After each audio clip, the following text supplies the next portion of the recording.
So when it comes to off-season training, what kind of training are they particularly doing? Are they just having a big rest, or are they doing more specific stuff? Are they just carry through? Well, actually the answer is athletes will generally have a period off, and they might, throughout that period, might have a complete rest, usually 2 weeks or a month off for the break. Or what they could be potentially doing is potentially just going through the motions, doing stuff. So like swimming, cycling, you might even do some long distance run if you're a sprinter.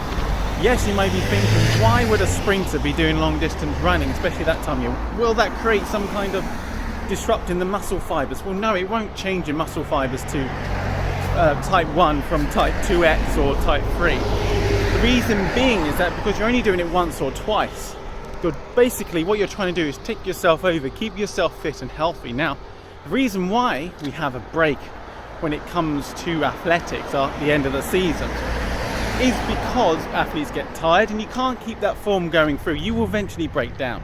So you need to have some kind of break away from the sport.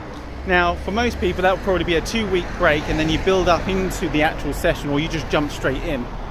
For others, it might be a little bit longer. You have a month off, and then you're doing the swimming, yoga, Pilates, whatever it is you may be, just to keep yourself fit and active throughout the off-season. Now, in the off-season, you don't want to basically overeat, because that'll make you harder for you to get back into actual training itself. So when you actually do your training, when you're actually in the off-season, you try not to eat as much as what you would do when you're actually in your season or actually training completely for the winter part of the season, or your winter training.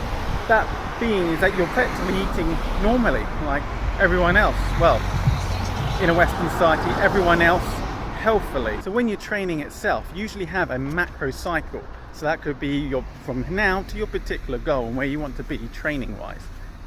And generally you do it in a 4-year period, with your yearly goal, or that year season, being the meso cycle. But let's pretend that your year is now the macro cycle, just for the ease of trying to explain what I'm trying to say. When it comes to the macro cycles itself, you split them up with a minor cycle, so to speak, of blocks trainings. Now this can be slightly different, how you set up the blocks. That's called periodization. We're not going to go into the full depths of periodization, but that's basically how you do it. And you break it up, and the idea is you try and peak for the season itself, with the season ending, and then you get in the off season.